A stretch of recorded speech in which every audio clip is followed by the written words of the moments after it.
नमस्कार दोस्तों, मैं सीमा शर्मा। आप मुझे पहचान ही गए होंगे मेरे YouTube चैनल ज्ञान चलते चलते के माध्यम से क्लास 10 की हिंदी की पाठ्य पुस्तक क्षितिज भाग 2 के पहले अध्याय सूरदास। आज हम इसके प्रश्न उत्तर पर चर्चा करेंगे। इससे पहले के वीडियो में हम इसकी व्याख्या कर चुके हैं। तो आइए दोस्तों शुरू करते हैं। पाठ्य पुस्तक के अंदर जो क्वेश्चन आंसर रहते हैं उसको हमें कैसे सॉल्व करना है, जो प्रश्न आएंगे उसमें हमें कैसे क्या लिखना है, वो आज मैं आपको बताऊंगी।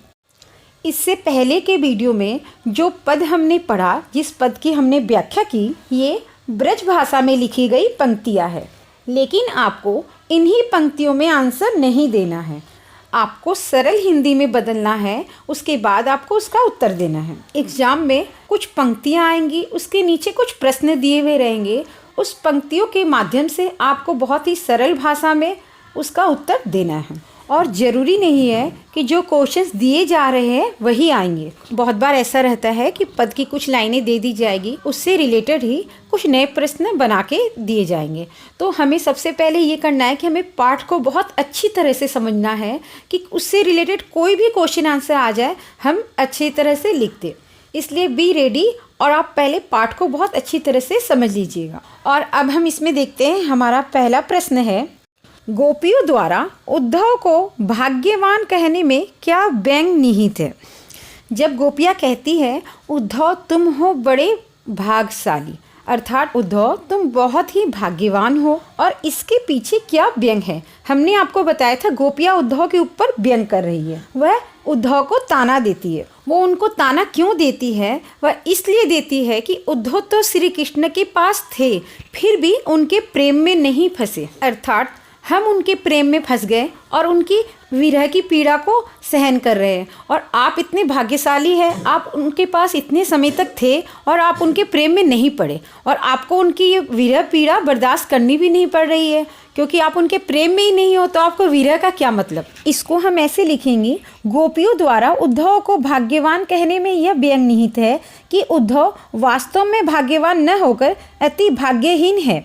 वे श्री कृष्ण के सानिध्य में रहते हुए भी उनके प्रेम से सर्वथा मुक्त रहे थे। श्री कृष्ण के प्रति कैसे उनके हृदय में अनुराग उत्पन्न नहीं हुआ, अर्थात श्री कृष्ण के साथ कोई व्यक्ति एक क्षण भी व्यतीत कर ले तो वह कृष्णमय हो जाता है। वे प्रेम की सुखद अनुभूति से पूर्णतः अपरिचित है। दोस्तों, इसको आप अपनी भाषा में भी सजा के लिख सकते हैं। हमारा अगला प्रश्न है, उद्धव के व्यवहार की तुलना किस किस से की गई है। अब इन उदाहरण को क्या तो आप नंबर वाइज दे सकते हैं, क्या आप पैराग्राफ चेंज कर करके दे सकते हैं। अब पहला क्या है, गोपियों ने उद्धव की तुलना कमल के पत्ते के समान की थी कि हे उद्धव, आप उस कमल के पत्ते के समान हैं जिसके ऊपर पानी पड़ता तो है पर टिकता नहीं है। अर्थात आप कृष्ण के पास रहे तो है पर उनके प्रेम का प्रभाव आपके ऊपर तनिक भी नहीं पड़ा है। दूसरा उदाहरण उस तेल लिपटे हुए मटके से देती है कि आप तो उस मटके के समान है जिसके ऊपर तेल की कोटिंग लगी हुई है, जिसको पानी स्पर्श भी नहीं कर पाता है, अर्थात कृष्ण का प्रेम आपको स्पर्श भी नहीं कर पाया। और तीसरा उदाहरण देती है उस ककड़ी का, कड़वी ककड़ी का, कि ककड़ी इतनी खराब होती है, इतनी कड़वी होती है, कभी तो हम थूक देते हैं, हम उसको मुंह में नहीं रख पाते। उद्धव जब उनको उस ज्ञान की योग की बात सिखाते हैं गोपियों को, तो गोपियाँ कहती है ये योग तो इतनी कड़वी ककड़ी के समान है कि इसको हम मुंह में भी नहीं रख सकते, अर्थात अपने जीवन में नहीं अपना सकते।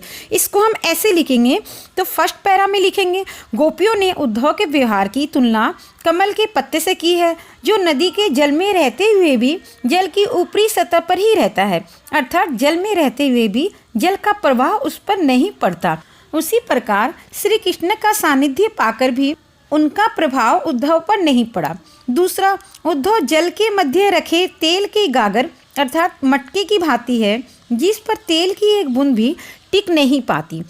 इसलिए उद्धव श्री कृष्ण के समीप रहते हुए भी उनके रूप के आकर्षण तथा प्रेम बंधन से सर्वथा मुक्त है। तीसरा, उद्धव ने गोपियों को जो योग का उपदेश दिया था उसके बारे में उनका यह कहना है, यह योग कड़वी ककड़ी के समान प्रतीत होता है, इसे निगला नहीं जा सकता, यह अत्यंत अरुचिकर है। अगला प्रश्न है, गोपियों ने किन किन उदाहरणों के माध्यम से उद्धव को उल्हाने दिए हैं। उत्तर, क्या क्या उदाहरण दिए हैं। उल्हाना देने के लिए 3 उदाहरण दिए हैं। पहले कमल के पत्ते के समान, दूसरा तेल लगी हुई मटकी के समान, और तीसरा उस प्रेम की नदी के समान जिसमें प्रेम बिल्कुल भी नहीं है। हम इसे ऐसे लिखेंगे, गोपियों ने कमल के पत्ते, तेल की मटकी और प्रेम की नदी आदि उदाहरणों के माध्यम से उद्धव को उल्हाने दिए हैं। प्रेम रूपी नदी में पांव डुबाकर भी उद्धव प्रभाव रहित है। श्री कृष्ण के सानिध्य में रहते हुए भी श्री कृष्ण के प्रेम से सर्वथा मुक्त रहे हैं। इसी उदाहरण के माध्यम से गोपियां उसे उद्धव को ताना देती है। अगला प्रश्न है, उद्धव द्वारा दिए गए योग के संदेश ने गोपियों की वीरा अग्नि में घी का काम कैसे किया है। इसको हम ऐसे लिखेंगे कि जो गोपियाँ थी वो श्री कृष्ण का इंतजार कर रही थी कि भाई श्री कृष्ण आएंगे और श्री कृष्ण को हम अपनी दिल की बात कहेंगे, मन की बात कहेंगे, पर ऐसा नहीं हुआ। एक तो वो खुद नहीं आए तो गोपियाँ पहले ही बहुत परेशान हो गई, और दूसरा अपनी जगह उद्धव को उन्होंने भेज दिया। गोपियाँ पहले ही कृष्ण की वीरा अग्नि में जल रही थी, और दूसरा प्यार के संदेश की जगह कृष्ण ने उद्धव के द्वारा योग का संदेश भेज दिया। जो उनके हृदय में प्रेम की अग्नि जल रही थी उसमें घी का काम किया। जिस तरह से आग में घी डालने से आग और भड़क जाती है, ठीक उसी प्रकार जब उद्धव योग का संदेश उन्हें देते हैं तो उनकी वीरा अग्नि और ज़्यादा प्रज्वलित हो जाती है। इसको हम ऐसे सजाकर लिखेंगे, गोपियाँ कृष्ण के आगमन की आशा में दिन गिन रही थी। वे अपने तन मन की व्यथा को चुपचाप सहती हुई कृष्ण के प्रेम रस में डूबी हुई थी। वे इसी इंतजार में बैठी थी कि श्री कृष्ण उनके विरह को समझेंगे, उनके प्रेम को समझेंगे और उनके अतृप्त मन को अपने दर्शन से तृप्त करेंगे। परंतु यहाँ सब उल्टा होता है। कृष्ण को न तो उनकी पीड़ा का ज्ञान है और न ही उनके विरह की दुख का, बल्कि कृष्ण योग का संदेश देने के लिए उद्धव को भेज देते हैं। विरह की अग्नि में जलती हुई गोपियों को उद्धव ने कृष्ण को भूल जाने और योग साधना करने का उपदेश दिया, जिसने उनके हृदय में जल रही वीरा अग्नि में घी का काम कर उसे और ज़्यादा प्रज्वलित कर दिया। अगला प्रश्न है, मर्यादा न लही के माध्यम से कौन सी मर्यादा में न रहने की बात की जा रही है। उत्तर, अब इसमें बात की जा रही है कि गोपियों को छोड़कर कृष्ण मथुरा चले गए थे। ये हम सभी जानते हैं, क्योंकि वहाँ पर जाकर कृष्ण को कंस का नाश करना था, इसलिए वह वहाँ चले गए थे। अब वहाँ से लौटने की प्रतीक्षा कर रही थी गोपियाँ कि वो वहाँ से लौट के आएंगे और हमारा प्यार वापस से शुरू होगा। लेकिन क्या हुआ, वो नहीं आए और गोपियाँ ऐसे ही परेशान। उसके ऊपर उन्होंने योग का संदेश भेज दिया, और तब गोपियाँ कहती है कि हमने कृष्ण से इतना प्रेम किया और कृष्ण ने क्या किया, उद्धव को भेज दिया योग संदेश देकर। पर अब यहीं पर अंत होता है ये सारी बातों का। अब हम जो प्रेम की मर्यादा होती है उसे नहीं रखेंगे। अब हमारे हृदय में जो भी कृष्ण के लिए है हम वो सब बोल देंगे, वह सब बताएंगे। अक्सर ऐसा देखा जाता है कि औरत किसी से प्रेम करती है तो वह अपने दिल में ही छुपा कर रखती है। अभी तक गोपियों ने भी वही किया था, लेकिन जब श्री कृष्ण नहीं आए तो गोपियाँ बोलती है कि हम सारी मर्यादा छोड़ देंगे और अब हम पूरे संसार को हमारी और कृष्ण के बीच के प्रेम और उनके न आने की व्यथा को भी बता देंगे। अब हम ऐसे लिखेंगे, मर्यादा न लही के माध्यम से प्रेम के मर्यादा में न रहने की बात की जा रही है। गोपियाँ कृष्ण के मथुरा चले जाने पर शांत भाव से उनके लौटने की प्रतीक्षा कर रही थी। वे चुप्पी लगाए अपनी मर्यादाओं में लिपटी हुई इस वियोग को सहन कर रही थी, क्योंकि वे कृष्ण से प्रेम करती थी। कृष्ण ने योग का संदेश देने के लिए उद्धव को भेजा, जिससे गोपियाँ मर्यादा छोड़कर बोलने पर मजबूर हो गई। प्रेम के बदले प्रेम का प्रतिदान ही प्रेम की मर्यादा है, परंतु कृष्ण ने गोपियों के प्रेम के उत्तर में योग का संदेश भेज दिया। इस प्रकार कृष्ण ने प्रेम की मर्यादा नहीं रखी। वापस लौटने का वचन देकर भी गोपियों से मिलने नहीं आए, तो गोपियाँ कहती है कि फिर हम क्यों मर्यादा रखें, हम भी प्रेम की कोई मर्यादा नहीं रखेंगे और पूरे संसार को अपने प्रेम की व्यथा बताएंगे। अगला प्रश्न है, कृष्ण के प्रति अपनी अनन्य प्रेम को गोपियों ने किस प्रकार अभिव्यक्त किया है। गोपियों के अंदर इतना प्रेम है कि गोपियाँ मन, क्रम, वचन हर तरह से श्री कृष्ण को उन्होंने प्रेम किया है। और आप ये लाइन भी दे सकते हैं, गोपियाँ सोते जागते उठते बैठते हर समय श्री कृष्ण के प्रेम में ही डूबी रहती है। आप यह भी लिख सकते हैं, उनके रोम रोम में श्री कृष्ण बसे हुए थे, और यही आपको लिखना है।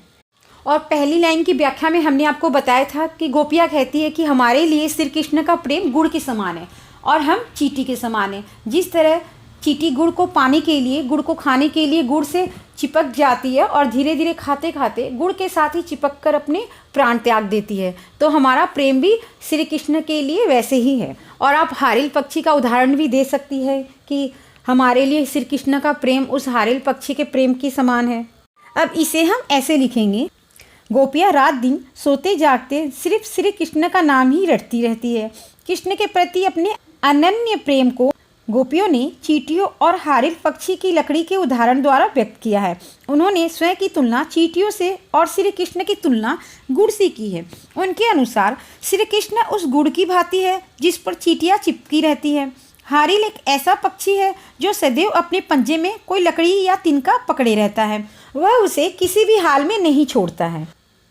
उसी तरह गोपियों ने मन, वचन और कर्म से श्री कृष्ण के प्रेम रूपी लकड़ी को दृढ़तापूर्वक पकड़ रखा है। अगला प्रश्न है, गोपियों ने उद्धव से योग की शिक्षा कैसे लोगों को देने की बात कही है? उत्तर, जब उद्धव गोपियों को योग संदेश देते हैं, गोपियाँ साफ इनकार कर देती है। कहती है, हमारे लिए योग संदेश किसी काम का नहीं है क्योंकि हम पूर्णतः श्री कृष्ण के प्रेम में पड़े हैं। आप ये योग संदेश उन्हें जाकर दीजिए जिनका मन चंचल है।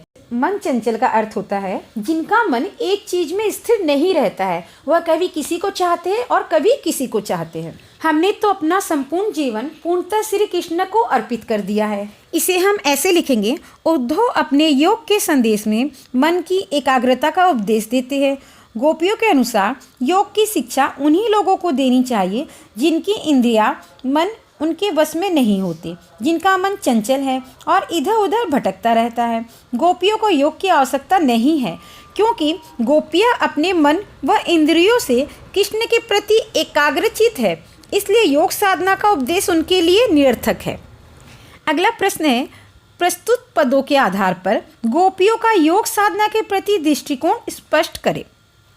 हमने सारे पद पढ़े तो उनके आधार अर्थात गोपियों के पॉइंट ऑफ व्यू से योग संदेश क्या था। तो यहाँ पर गोपियों के लिए योग संदेश नीरस, बेकार की चीज़ें थी क्योंकि उनका मन इसमें लग ही नहीं सकता, क्योंकि मन इंसान के पास एक ही होता है और उनका मन हृदय पूरी तरह कृष्ण के प्रेम में लगा हुआ है और उनकी इंद्रियां इतनी शांत है कि वो सिर्फ एकाग्र भाव से जिसे प्रेम करती है बस उसे ही देखना चाहती है और इधर उधर न वो कुछ सुनना चाहती है न और कुछ वो देखना चाहती है। तो यहाँ पर कहा गया है कि गोपियों के लिए योग संदेश एक कड़वी ककड़ी के समान है। जिस तरह हमारे मुंह में अगर कोई कड़वी ककड़ी चल जाए तो हम उसे थूक देते हैं, हम उसे निगल नहीं पाते, ठीक उसी तरह गोपियों के लिए प्रेम संदेश ऐसा है कि उनके कान में भी पड़ जाए तो वह कान के पट से भीतर तक नहीं जाने देगी, वो वहीं पर उसे ख़त्म कर देगी, वहीं से बाहर निकाल देगी, अर्थात वह सुनना भी नहीं चाहेगी। इसे हम ऐसे लिखेंगे, प्रस्तुत पदों के आधार पर स्पष्ट है कि गोपियाँ योग साधना को नीरस, व्यर्थ और अवांछित मानती है। गोपियों की दृष्टि में योग उस कड़वी ककड़ी के समान है जिसे निगलना बड़ा ही मुश्किल है। सूरदास जी गोपियों के माध्यम से आगे कहते हैं कि उनके विचार में योग एक ऐसा रोग है जिसे उन्होंने न पहले कभी देखा न कभी सुना। गोपियों के अनुसार योग की शिक्षा उन्हीं लोगों को देनी चाहिए जिनकी इंद्रियां, मन उनके बस में नहीं होते हैं, जिनका मन चंचल होता है और इधर उधर भटकता है। प्रश्न, गोपियों के अनुसार राजा का धर्म क्या होना चाहिए? उत्तर, गोपियों के अनुसार राजा का धर्म प्रजा को अन्याय से बचाना तथा राजधर्म का पालन करते हुए प्रजा का हित चिंतन करना है। मतलब एक राजा का कर्तव्य होता है प्रजा के साथ कोई अन्याय नहीं होना चाहिए और प्रजा के हित का हमेशा ध्यान रखना चाहिए।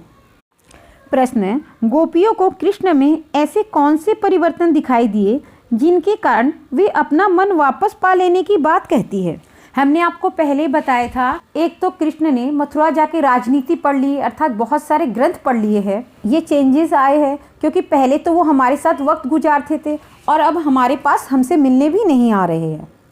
पहला तो ये हो गया कि कृष्ण मथुरा जाके राजनीति के विद्वान हो गए। जैसे राजनीति में लोग होते हैं, झूठे झूठे वादे कर देते हैं पर वो वादा कभी भी नहीं निभाते, ठीक उसी तरह कृष्ण भी हो गए हैं और अब वो छल कपट सीख गए हैं। पहले उन्हें छल कपट नहीं आता था।